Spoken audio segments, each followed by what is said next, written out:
18 فروری 2025 کو حیات العلوم فرنگی محل میں بیگم شہناز سدرت نے صحافت کی دنیا کے آفتاب، جدید اردو صحافت کے معمار محترم حیات اللہ انصاری کے یوم وفات کی نسبت سے انہیں شایان شان خراج عقیدت پیش کرنے کے لیے ادیبوں، شاعروں، صحافیوں کو یکجا کیا۔ نظامت کی باگڈور شاعر و صحافی رضوان احمد فاروقی نے سنبھالی اور صدارت ممتاز صحافی احمد ابراہیم علوی نے کی، اور کہا حیات اللہ انصاری یورپی ادیبوں سے کہیں بڑے ادیب تھے، ان کے جذبے اور خلوص کو عام کرنے کی کل سے زیادہ آج ضرورت ہے۔ پیش ہے لرن آن لائن ود فیضان خان کی آنکھوں دیکھی رپورٹ۔ جگمگائیں گے ہمیشہ فلک پر جگمگائیں گے حیات اللہ انصاری، سدا ہی مسکرائیں گے حیات اللہ انصاری۔ نظم بہت بھرپور تھی لیکن شاعر بہت بیمار قسم کا ہوتا ہے، اس کو یا تو لفافہ اچھا دیجیے یا داد اچھی دیجیے۔ داد کے بغیر دادیں ملیں گی نہیں تو داد بھی ان کو سلیقے سے نہیں ملی نا تو یہ سوکھ گئے۔ بہت اچھی شاعری سنائی آپ نے ڈاکٹر صاحب، قابل مبارکباد۔ یہ مشکل کام ہے کہ کسی کی شخصیت کو 2 مصروں میں پرو دیا جائے۔ میں بھی جب اپنی گفتگو مکمل نہیں کر پاتا ہوں یا لگتا ہے کہ جو کچھ میں نے کہا ہے وہ سب ایسے ہی ہے ادھر ادھر کا، تو میں 4 مصرے اپنے ہی پڑھتا ہوں۔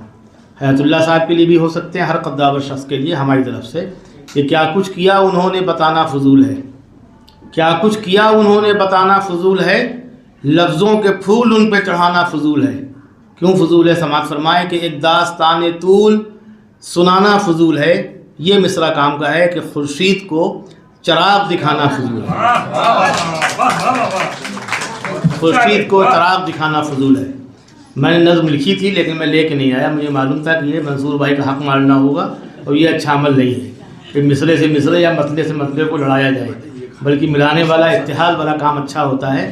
وہی کام حیات اللہ صاحب کا تھا، وہی شہناز سدرت صاحبہ کا ہے، وہی تمام دنیا کے پڑھے لکھوں کا ہونا چاہیے۔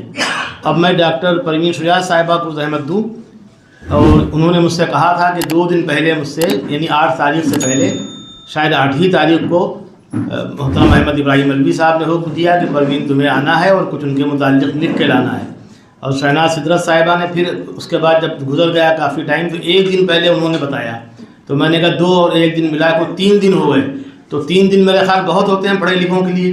تبسم صاحبہ نے بتایا، اور انہوں نے بار بار کہا کہ میں ہندی کی ہوں، ہندی لکھتی ہوں اور اردو مجھے کم آتی ہے۔ اس اعتراف کے باوجود لگ رہا تھا وہ صبح تک مقالہ پڑھیں گی۔ آپ ان سے پریرنا لیجیے کہ کچھ نہیں لکھا ہو اتنا کچھ بیان کر دیا، اور یہی کام کرتے ہیں جناب انیس انصاری صاحب کہ جب وہ آتے ہیں تو بالکل تیار ہو کے نہیں آتے ہیں، کتاب کسی کی پکڑ لیتے ہیں، اس میں 2 شعر ڈھونڈتے رہتے ہیں اور بات کرتے رہتے ہیں۔ یہ سب فن ہے، یہ آپ سیکھیے، دنیا کو بیوقوف سمجھیے، تب آپ کچھ کر سکتی ہیں۔ آپ تشریف لائیے، ویلکم۔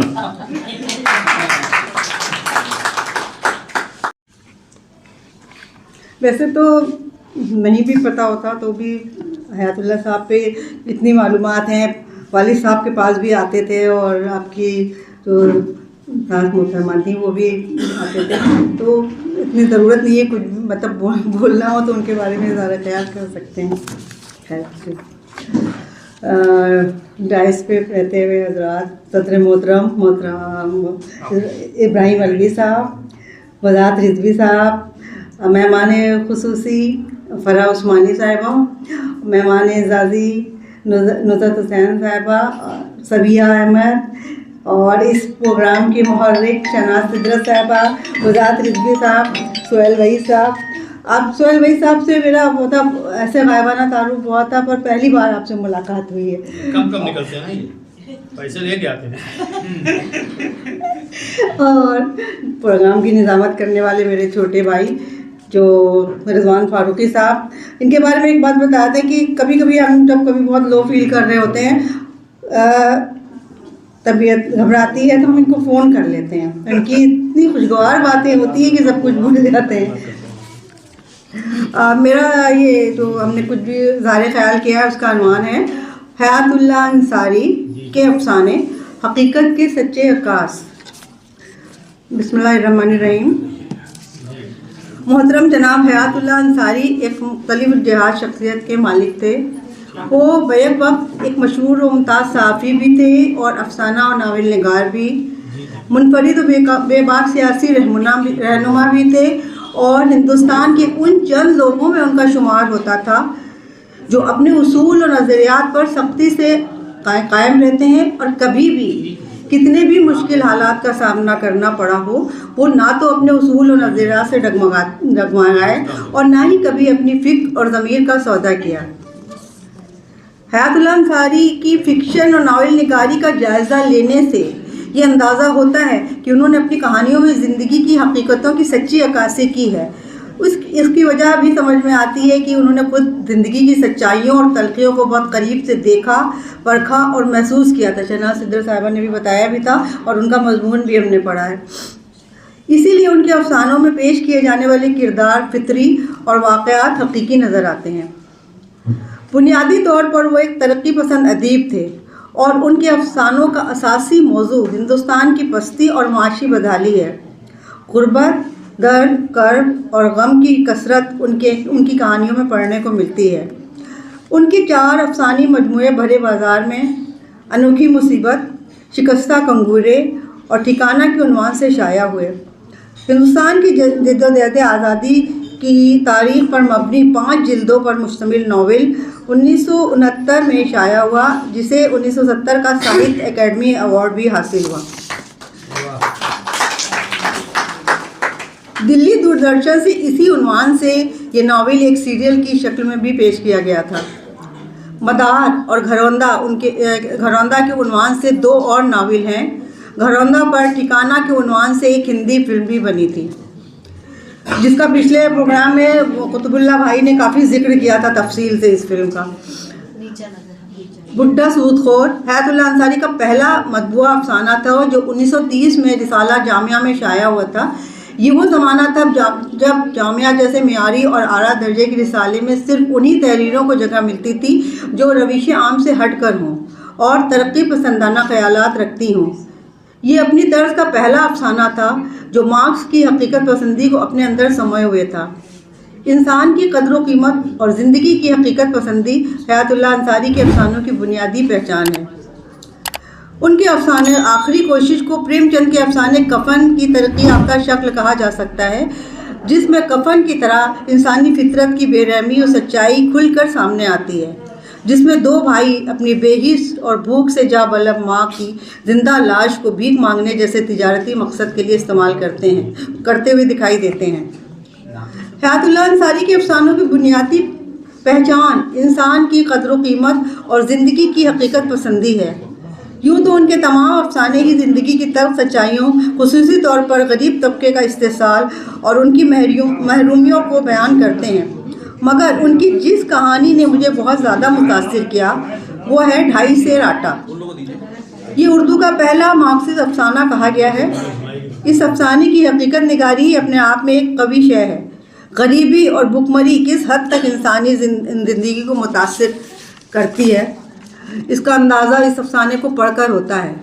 یوں تو مفلسی اور بھوک کا ذکر ان کے دیگر افسانوں میں بھی ملتا ہے، پر اس افسانے میں جس طرح اس کا ذکر کیا گیا ہے وہ بہت متاثر کر گیا۔ سبیہ سے خاص کر کہیں گے ذرا توجہ دیجیے، ایک اس کا افسانے کا ایک اقتباس پیش کر رہے ہیں اور تلخیص بتا رہے ہیں، کیونکہ آپ خود بہت سماجی خدمات انجام کرتی ہیں نا۔